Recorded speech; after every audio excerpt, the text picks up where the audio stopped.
அன்பு நிறைந்த உள்ளங்களுக்கு கோடான கோடி வாழ்த்துக்கள். சில விஷயங்கள் மக்களுக்கு புரிய வேணும். புரிய வைக்கிறதுக்காக போராட்டம்.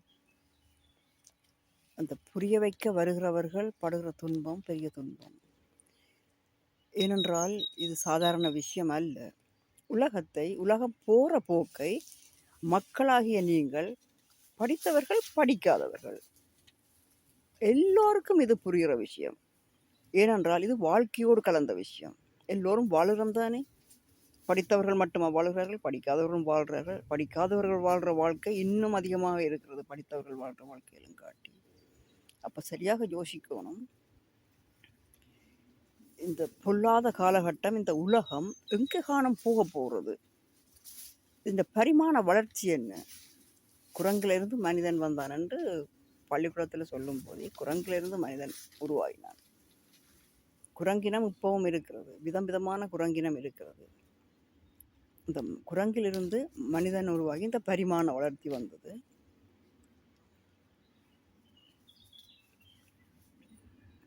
குரங்குகளுக்கு கதைக்க, பேச, எழுத, வாசிக்க தெரியாது. வடிவாக சிந்தியுங்கோ, சேர்ந்து சிந்தியுங்கோ என்னோட.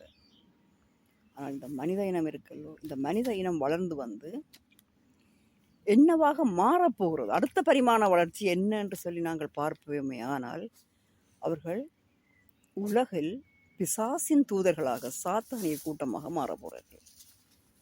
அதாவது பொல்லாத மக்கள், இருந்திருந்தா போல பொல்லாத காரியங்களை செய்கிற மக்கள். இவர்களா இப்படி செய்தார்கள்? ஒரு அம்மா வயத்தில் பிறந்த புள்ள வந்து இப்படி நினைப்பானா, இப்படி செய்வானான்னு நினைக்கிற அளவுக்கு அவதூறான பொல்லாத காரியங்களை செய்ய போகிறார்கள், செய்து கொண்டிருக்கிறார்கள். இது இப்படியே வளர்ந்து கொண்டு போக போகுது. அதை பற்றி வடிவாக சிந்திச்சு பாருங்க.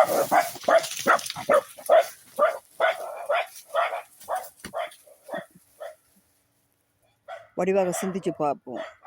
இது எங்கே காணம் போக போகுது என்று நீங்கள் சிந்திச்சு பார்த்தால், ஆண்டவர் சொல்லிக்கிறார் மோசஸுக்கு, பாவம் செய்தவர்களுக்கு ஒரு மாடு பலியிடப்படுவதாக. சிவத்த மாடு, சுத்தமான மாடு.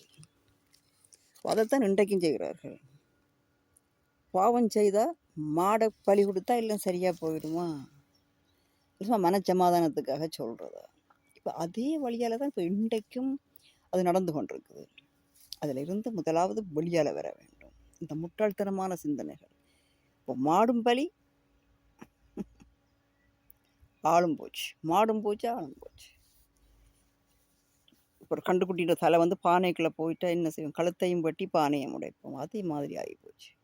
படுநாசமாக போயிட்டு இந்த திட்டம். புதிய திட்டம் இருக்குது. இந்த புதிய திட்டத்துக்குள்ள மனிதர்கள் விடுதலை அடைந்து விளங்கி கொண்டு கடந்து வர வேணும். இவ்வளோ கஷ்டமாக இருக்கிறது இதை மக்களுக்கு சொல்வதற்கு. இப்போ புதிய கோயில் கட்டப்பட்டவுடன் அந்த சாலோமன் கட்டின கோயிலை இப்போ திரும்ப கட்ட பண்ண போகிறார்கள். மூசே கட்டிட்டான் பாலஸ்தீனன். அதுக்காக யுத்தம் நடக்குது, எல்லாருக்கும் தெரியும்.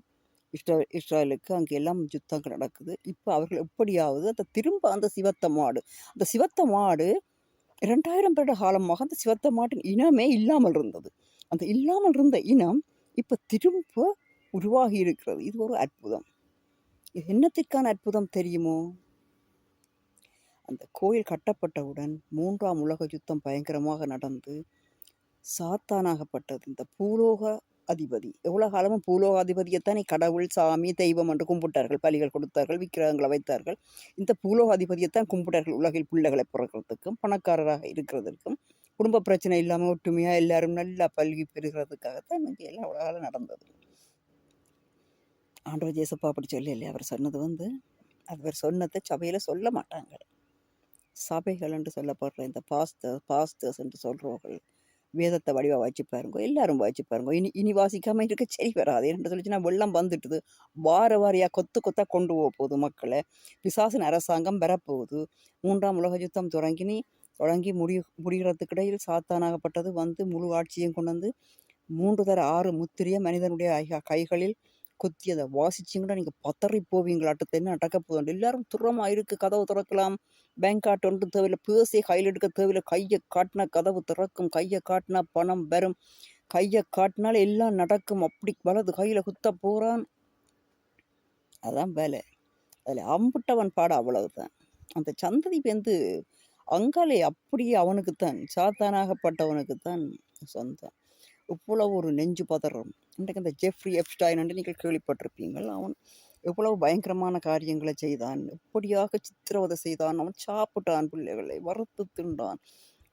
அவன் அவனோடு தின்றார்கள் அழகான மனிதர்கள். அவர்களை பார்த்து அவர்கள் கதைக்கிறத பார்த்து வெள்ளைக்காரர்களும் அழகானவர்களும் தேவதூதர்கள் போல இருக்கவர்களை பார்த்தாலும் அவர்கள் சாத்தானியர்கள். சாத்தானும் வடிவானவன் என்றுதான் வேதம் சொல்லுது. அவனும் வடிவானவன் தான். பிறகுதான் அவன் அசிங்கமாக்கப்பட்டான். அவன் ஐயோ, அவன் இப்படி ஒரு பொய்யன், அவன் பொய்க்கு பிதா, அவன் பொய்களாலேயே வர்ணிக்கப்பட்டவன். ஐயோ, அவனை பற்றி கதைக்க வேண்டாம். அவன்தான் இந்த மக்கள் எல்லாரையும் திரும்ப பிடிக்க போகிறான். இந்த பிடிபடுற போகிற மக்கள் ஜேசப்பாவை ஏற்றுக்கொள்ளாத மக்கள், கடைசி வரைக்கும் அவர்கள் இந்த மக்கள் ஜேசப்பாவை ஏற்றுக்கொள்ள மாட்டார்கள். அவர்கள் ஜேசப்பாவுக்கு எதிரியர்கள். ஜேசப்பாவுக்கு எதிர்ப்பானவர்களுக்கு தான் இந்த அக்கினி நரக வேதனை. ஆனால் ஜேசப்பாவுக்கு அது விருப்பம் இல்லை, அவற்றை பிள்ளைகளுக்கும் விருப்பம் இல்லை. நாங்கள் இதை சொல்கிறோம் என்று சொல்லி எங்களுக்கு எவ்வளவோ எதிர்ப்பு. எங்களை சொல்லாமல் பண்ணுறதுக்கு என்ன எல்லாம் இதை சொல்லாமல் பண்ணுறதுக்கு எனக்கு வந்து எதிர்ப்புகளை நீங்கள் பார்த்தீங்கன்னா வருத்தமாக்கி நான் முறிஞ்சு நான் விழுந்தேன். அப்பா, என்னால் முடியாமல் போயிட்டு, ஆண்டவரே நீர் என்னை எழுப்பும், இந்த மக்களை காப்பாற்றுறதுக்கு எனக்கு ஒரு மறைவான இடத்தை தாருமா தான் இந்த இடம். இப்போ நான் இருக்கிற இடத்த பாருங்க, இது எனக்கு தேவன் தந்த இடம். இதுக்கு யாரும் சொந்தக்காரர் இல்லை. இடத்தை பாருங்க, இடத்தை பாருங்க, இப்படியே போகுது. இன்னும் இவ்வளவோ இருக்கு தந்தார் ஆண்டவர். வறுமை தான் அதில் சிறப்பு, ஆண்டோட்ட ஐஸ்வர்யம். ஆண்டோட்ட வந்து நான் பணக்காரன் ஆகணும், எனக்கு உடனே கல்யாணம் ஆகணும், அதுதான் கேட்கிறார்கள். ஜேசப்பா கல்யாணம் பேசுகிறதுக்கு நான் புரோக்கரா? மக்களுக்கு வர ஜேசப்பா ஒரு காலமும் உற்சாகப்படுத்தும் வார்த்தைகள் ஒன்றும் சொல்லவில்லையே. பூலோகத்தில் உற்சாகப்படுத்தும் வார்த்தைகள், நீங்கள் எல்லாம் திருமணம் செய்து எல்லாரும் நல்லா இருங்கோ, எல்லாம் பல்கி பெருகி பூமியை அடையுங்கோ, கொஞ்சம் நான் வர்றேன், உங்களுக்கு எல்லாம் நோகாம பிரசவம் எல்லாம் நான் ஜபிக்கும் போது, நான் உங்களோட சேர்ந்து நிற்கும் போது பிள்ளை பிறக்கிறது தெரியாமல் பிறக்கும், அவ்வளோத்துக்கெல்லாம் ஆசீர்வாதமாக இருக்கும், இன்பமாக இருக்கும் என்றெல்லாம் அது சொன்னது பிரதர் தினகரன். சொல்லவே இல்லை. அவர் சொன்ன வார்த்தை மத்த 24 அதிகாரத்தில் இருக்கு, வாய்ச்சி பாருங்க. பிள்ளைத்தாட்சிகளுக்கும் பால் கொடுக்கிறவர்களுக்கும் ஐயோ, நரக வேதனை அனுபவிக்க போறார்கள், பூலோகம் கொத்து கொத்தா மடிய போறார்கள். இந்த வார்த்தைகளை அப்ப ஏன் அவர் சொல்லவில்லை? இந்த வார்த்தைகளை ஏன் சொல்லவில்லை? நல்ல வசூல் கிடைக்கும். உண்மை என்ன? இந்த வேதத்தில் நீங்கள் மத்தேயு 23 அதிகாரம் 6 வசனத்திலிருந்து முடியும் வரைக்கும் இருக்க வாசிங்க. 23 அதிகாரம் மத்தேயு புஸ்தகம், புதிய ஏற்பாடு. கட்டுங்கோ, கையில் பைபிள் எட்டுங்கோ. கதை முடிய போகுது. இப்போ இனி தில் ரூபா டான்ஸ் ஆடுறதுக்கு அங்கே இடம் இல்லை, குத்தாட்டம் போடுறதுக்கு அங்கே இடம் இல்லை. கட்டசி கந்தல் வந்துட்டுது, எல்லாரும் குத்துப்பட போகிறோம், கொத்தடிமையாக பிடிக்க போகிறான் நாட்டுக்காக. ஸ்ரீலங்கா வேணும், தமிழீழம் வேணும், அது வேணும், இது வேணும், தமிழ்நாடு வேணும், நாட்டை காப்போம். நாட்டுக்கான கொடிக்கு ஒரு ஊழியக்காரன், அந்த தளபதியோட அல்லது ஒரு சிஎம் எல்லாம் வேணும்.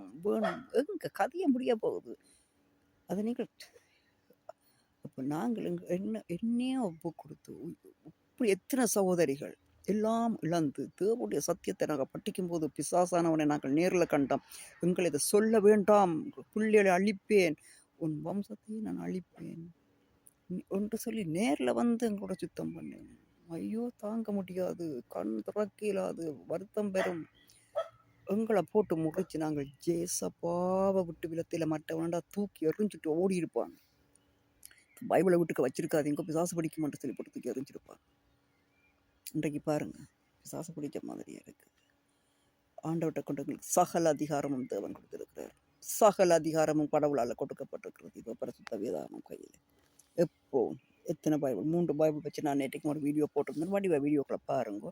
பார்த்துட்டு பார்க்காத மாதிரி ஓட வேண்டாம். இப்போ நான் என்ன முகங்காட்டி கதைக்கிறேன். நான் யார்? ஆண்டவர் இயேசப்பாவுடைய தெரிவு செய்யப்பட்டு நெருப்புக்களால் எடுக்கப்பட்ட பிள்ளை. அந்த அக்னியெல்லாம் குளிப்பார்கள், அந்த நெருப்பெல்லாம் போட்டுட்டு எல்லாம் ஓடுவார்கள். நெருப்புகளால் ஓடிட்டு வந்துட்டு முடியாது. வாழ்க்கை முழுக்க பிறந்த நாளிலிருந்து பிறக்கும் போது அதிசயமாக நான் பிறக்கப்பட்டேன். எப்படி பிறக்கப்பட்டேன் தெரியுமா?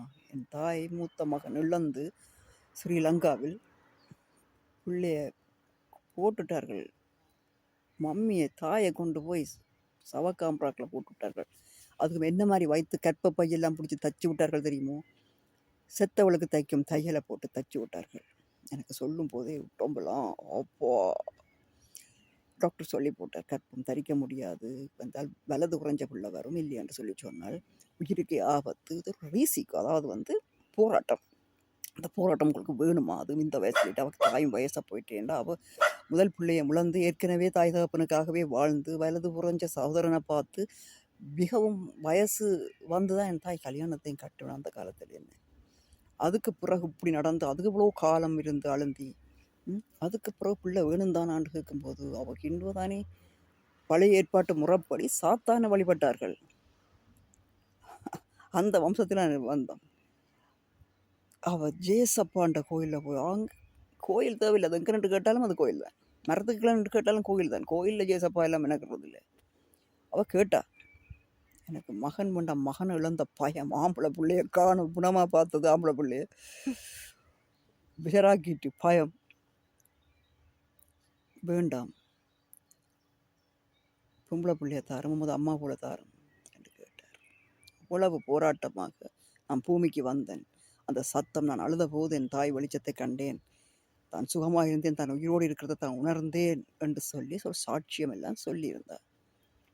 அப்போ எத்தனை மணித்தியாலும் என்னுடைய தாய் இருளின் அறையில் ஒரு உதவியும் இல்லாமல் மூச்சு காத்து கூட ஒன்றும் கொடுத்து உதவி செய்யல, அவள் செத்துட்டான்னு சொல்லி தச்சாங்க தான், உள்ளோண்டே போட்டாங்களே தானே. 8 மணித்தியாலத்துக்கு மேலே என் தகப்பன் கத்தறினார், மகனை எடுத்தீர் ஆண்டவரே, ஆண்டவரே கும்பிடார். அவர் அந்த பழைய எம்ஜிஆர் எல்லாம் இருக்கணும் தானே, அவையிட்ட ஸ்டைலில் பிடிச்சி எல்லாம் கடவுள் இல்லைன்ற வாதாட்டங்கள். அப்போ ஆண்டவர் தான் இருக்கிறேன், உயிரோடு இருக்கிறேன், உன்னோடே இருக்கிறேன் என்று சொல்லி அட்டுக்கடி அவருக்கு நல்ல வெளிப்பாடு கொடுப்பார். பாம்பெல்லாம் அவரை விட்டு கலைக்கும், திறத்தும், கடிக்கிறதுக்கு, ஆனால் அவருக்கு ஒன்றும் செய்யாது. அப்படி இருந்தும் ஆண்டவர் பல அற்புதங்களை செய்தார். அதெல்லாம் பெரிய பெரிய சாட்சியங்கள். இப்போ நாங்கள் வீடியோவை குறைவாக முடிப்போம். எவ்வளோத்துக்கும் தப்பி வந்து இவ்வளோ போராட்டம் எனக்கு நானே நினைச்சேன் என்னவே இருக்கும் என்று சொல்லி வேதாமத்திலாம் கையில் எடுக்கல, அது பயன்படுத்தும் வந்து. ஆனால் ஆண்டவர் வந்து என்ன தொடும் போது ஒரு சுகமாக இருந்தது. அவர் சொன்னார், உன்னுடைய கட்டித்தனம், உன்னுடைய எனர்ஜி எல்லாத்தையும் ஆட்டுக்குட்டிக்கு புள்ள போடு, தேவாட்டுக்குட்டியான எனக்கு புள்ள போடுன்னு சொல்லி அழகா வந்து எனக்கு சொன்னார். சொன்ன உடனே நான் என்னுடைய மரண பட்டுக்கையில் நான் துள்ளி எழும்பினேன். வாய்ப்புல பட்டுக்கீழே தானே எடுக்கும்போது எல்லாம் பெரிய இருளெல்லாம் வந்து குட்டிக்கும், வருத்தம் வரும், பிள்ளைகளுக்கெல்லாம் வருத்தம், அப்போ பெரிய பயமாக இருக்கும். விட்டுடு, இதை விடுன்ற மாதிரி புருஷன் எல்லாம் சாட்டுக்கு தூக்கி எறியல, பாய்வுலாம் கிள்ளிச்சு எல்லாம் எறிஞ்சு, அப்போ பெரிய போராட்டமாக போயிடுச்சு. நானும் முடியலை, நான் என் ஆண்டவர் தான், என் ஆண்டவர் தான் வர போகிறார், சொல்ல போகிறார், மக்களை காப்பாற்றணும். உலகம், நீங்கள் நாட்டுக்காக, தேசத்துக்காக, ஒரு சின்ன இலங்கைக்காக, ஒரு தீவுக்காக எல்லாம் அழுகிறீங்க. உலகமே போக போகுது, உலகமே பிடிபட போகுது, உலகமே போக போகுது. உலக்கே போயிட்டு ஊசியை காணையிலேருந்து தேடுற மாதிரி இல்லை, அதை விட மோசமாக இருக்குது மக்களுடைய அறிவு, அந்தளவு தான். சரி, எல்லோரும் மனம் திரும்புங்க. இதை கேட்டு நீங்கள் இன்றைக்கே மனம் திரும்புங்க, இப்போவே மனம் திரும்புங்க. வரப்போகிறவர் கிறிஸ்து, முதல்ல வருவான் சாத்தான், யானை வரும் முன்னே, மணி யோசை பிறகு தான் வரும். முதலில் வரப்போகிறான், வந்தால் சும்மா இல்லை. இந்த சின்ன சின்ன மதங்கள் எல்லாம் இருக்குத்தானே, இந்த மதங்கள் எல்லாம் இருக்குத்தானே, ரத்தம் குடிக்கிற, மனித ரத்தம் குடிக்கிற மதங்கள், அது வந்து என்ன செய்யுது, மனுஷனை பிடிச்சி வச்சிருக்கு, பிடிச்சி வச்சு பெரிய சாத்தாண்டை கொடுக்கறதுக்கு பிடிச்சி வச்சிருக்கு. ஆனாலும் ரத்தம் குடிக்குது, சும்மா உடையில. கிறிஸ்தவம் என்பது தவம். இந்த கிறிஸ்தவத்தையும் கொண்டு போய் மதத்தில் புதைச்சவர்கள் இருக்கிறார்கள், ஐயோ, அவர்களோட பயங்கரவாதிகள் இந்த உலகத்தில் யாரும் கிடையாது. வடிவாக சிந்திக்கவங்க, மதம் இல்லை, அது தவம். மதத்தில் அம்புட்டுக்கிற ஆட்கள் எல்லாரையும் அந்த மதத்துக்கு வச்சு வளர்க்க போகுது. நல்லா பல்கி பெரிய நல்லா குட்டி போடுங்க, நல்ல கோழி முட்டை விட்டு குஞ்சு பொரிச்ச மாதிரி, ஆடு குட்டி போட்ட மாதிரி, மேலே மீன் தொட்டிக்குள்ள மீன் குஞ்சு பொரிச்ச மாதிரி எல்லோரும் நல்லா பொரிச்சு பல்கி பெறுங்க. அப்போ தான் சாத்தானுக்கு புள்ளக்கறி வேணும், மனித ரத்தம் குடிக்கணும். நல்லா பல்கி பெருகுங்க. சின்ன சின்ன நரபலி, மற்றது மிருகங்களை குடும்பம் செய்து கொடுக்குற பலியெல்லாம் கொடுத்து நீங்கள் கொஞ்சம் போய் காட்டி வாங்க. நான் அது கப்பம் கொடுக்குறது வேறு, அது தானாக எடுக்கிற பலி, அது நாட்டில் எடுத்துக்கொண்டு தான் இருக்குது. அது எல்லாருக்கும் தெரியும், எனக்கும் தெரியும். எடுக்கிறதெல்லாம் எடுத்து முடியும், மிஞ்சுவார்கள் தானே, அவரே கொள்ள கணக்கில் மிஞ்சுவார்கள். அவர்களை அப்படியே முத்திரை குத்தி, ஆறுதர முத்திரை குத்தி, யூதர்களுக்கு நடந்த கொடுமை என்னென்று எல்லாரும் அறிவீர்கள். அதை விட மோசமாக இருக்க போதென்றால் தயவு செய்து சிந்தித்து பாருங்கள். பொம்பளை பிள்ளைகளை பெற்ற நீங்கள் பொம்பளை பிள்ளைகளை கட்டி கொடுக்க போகிறோம், கட்டி கொடுக்க போகிறோம், கட்டி கொடுக்கணும், கட்டி கொடுத்துருவோம். பிசாசு கொண்டு வந்து கட்டி அந்த பிள்ளையோட வாழ்க்கையை பிள்ளைகளை புறப்பண்ணி சாத்தானுக்கு நேராக கொத்து கொத்தாக அனுப்பாமல் இன்றைய மனம் திரும்பி இப்போவே மனம் திரும்பி இந்த வேதத்தை எடுத்துக்கொண்டு வேதத்தை படித்து உலகத்தை மக்களை காப்பாற்றுங்க. ஒருத்தர் அழுதார், நீங்கள் சொல்கிறத கேட்டால் ஒருத்தரும் பிள்ளை பெறக்கூடாது போல இருக்கே ஐயோ என்றார். ஏன் அழுகிறீங்களென்று கேட்டது. உலகம் வறுத்து போமே என்று அழுகிறேன். உலகம் ஒரு சடப்பொருள். உன்னுடைய பிள்ளையோ ஜீவன் ரத்தம் மாமிசம் எல்லாத்தாலும் நிறைந்தது. இந்த பிள்ளை சும்மா இருக்காது. ஒரு ஈசாக் பிறந்துதான் உலகம் முழுவதும் இன்றைக்கு இத்தனை மக்கள் வந்து ஒரு மனுஷன்ல இருந்தான். இதை நம்ப முடியுதா உங்களால்? நம்பித்தான் ஆகணும். ஒரு மனுஷன் உங்களுடைய ஒரு பிள்ளைன்னு நீங்கள் நினைக்கிறீங்களா? நீங்கள் 80 வயசுல நீங்கள் வயசு போய் கண்ண மூடிடுவீர்கள். உங்களோட பிள்ளையுடைய சந்ததி சாத்தானிடத்தில் அடிமைக்கு அடிமையாக கொத்த அடிமையாக ஆடு மாட போல் குட்டி போட்டு பிள்ளை கறிக்கு குட்டி போட்டு கொடுக்க வேண்டும் என்றது தெரிந்தால் இன்றைக்கே மனதிருங்கோ. இப்போ வந்து உண்மையான அன்புள்ளவர்களாக இருந்தால், உண்மையான பக்தி உள்ளவர்களாக இருந்தால், உண்மையான கடவுள் பக்தி உள்ளவர்களாக இருந்தால், உண்மையான பிள்ளை பக்தி உள்ளவர்களாக இருந்தால் உங்கள் பொம்பளை பிள்ளைகளுக்கும் ஆம்பளை பிள்ளைகளுக்கும் தேவதூதர்கள் போல் வாழ கற்றுக்கொள்ளுங்கள். கல்யாணம் கத்தரிக்காய் கதை எதுவும் இருக்கக்கூடாது. சுத்த இருதயம் உள்ளவர்களாக அன்பாக கட்டி அணைக்கலாம், முத்தமிடலாம். பாலியல் பிரச்சனைக்கு போகக்கூடாது. அதற்கு எங்களுக்கு தேவையான ஒன்று பரிசுத்தாவி மட்டும்தான். பரிசுத்தாவி உள்ளவர்களாக எடுத்துக்கப்படுங்கோ. அங்கு நீங்கள் தெளிந்த புத்தி உள்ளவர்களும் அபிஷேகிக்கப்பட்ட பிள்ளைகளுமாக சுகபலமாக இருப்பீர்கள். கர்த்தர் ஆசீர்வதிக்காராக. ஆசீர்வதிக்கப்பட்ட நல்ல நாள். இதை தொடர்ந்து சொல்லுங்கள். இன்றைக்கு இரட்சிக்கப்படுங்கள். இரட்சிக்கப்பட்ட பிள்ளைகள் எல்லாரும் தொடர்ந்து இந்த வார்த்தையை மக்களிடத்தில் பரவுங்கள். மக்களுக்கு சொல்லுங்கள். மக்களை திருப்பி அலையுங்கள். போன உலகத்தை நாங்கள் திருப்பி கூப்பிட போகிறோம். வந்து சேரட்டுக்கும். வந்து சேரும் வரை விட்டாமுயற்சியாக செய்யுங்கள். எந்த சிஎம் வந்தாலும் சரி வராது. கர்த்தர் நம்மோடு கூட இருப்பாராக. ஆமேன்.